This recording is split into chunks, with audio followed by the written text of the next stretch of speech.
Sa ulo ng mga nagbabagang balita, magandang araw mga kanemso at narito tayo ngayon para tunghayan ang simula ng symposium tungkol sa wastong pagtatapon ng basura na hatid sa atin ni Miss Guzman. Miss Guzman, nariyan ka ba? Pasok! Magandang araw din, Cleanford Layahe. Dito sa NIMSO Gymnasium, ramdam na ang kalagahan ng ating tatalakayin. Dagsa ang mga estudyante, guro at mga eksperto. Handang matuto at magbahagi ng kaalaman patungkol sa wastong pagtatapon ng basura. Ano ang mga nakikita ng mong highlights dyan sa field? Marami, Cleanford. Nakita ko ang dedikasyon ng mga tagapagsalita at pagbabahagi ng kanilang kaalaman.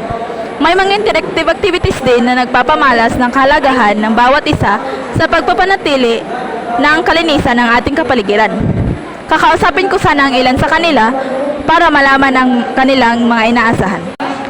At ano ang pinaka-nakakamotivate sa iyo para maging bahagi ng symposium na ito? So, it motivates me as a student. Of course, we are responsible to attain this kind of symposium as because this is one of our responsibilities as a student to attain this kind of symposium because it can help us to gain knowledge, awareness, and this is one also of problem in our country that solid waste management should be minimized so that our future generation should experience a habitable world. So ayun na nga, napakaganda ng sagot ng ating participant. Naway may sa buhay natin ang ating mga natutunan. Back to you, Cleanford. Maraming salamat, Miss Guzman. At iyan ang mga mainit na balita mula sa symposium na tungkol sa wastong pagtatapon ng basura na hatid sa atin ni Miss Guzman. Babalik tayo mamaya para sa mga karagdagang update.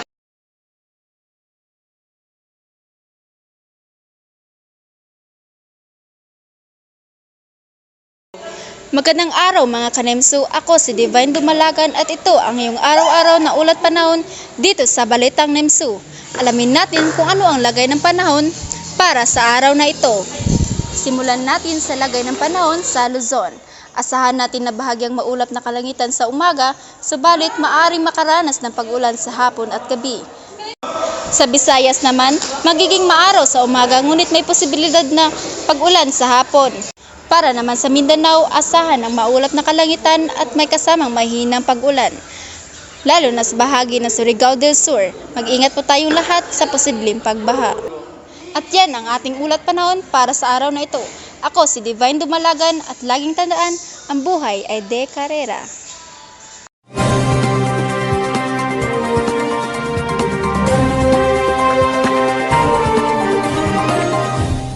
Isang lalaki patay matapos pagsasaksakin ng kanyang kaklase.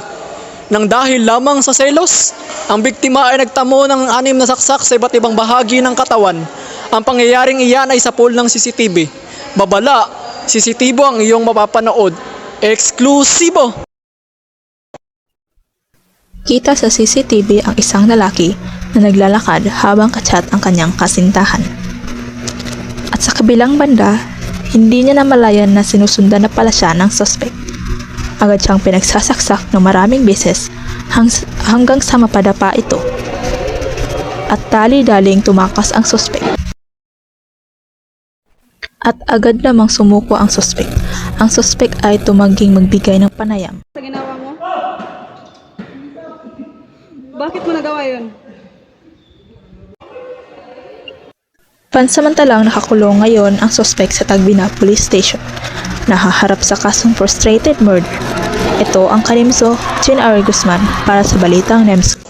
Mas malaking misyon, mas malawak na paglilingkod sa bayan. Mula rito sa Kanimso Integrated News. Ako po si Cleanford Layahin at ito ang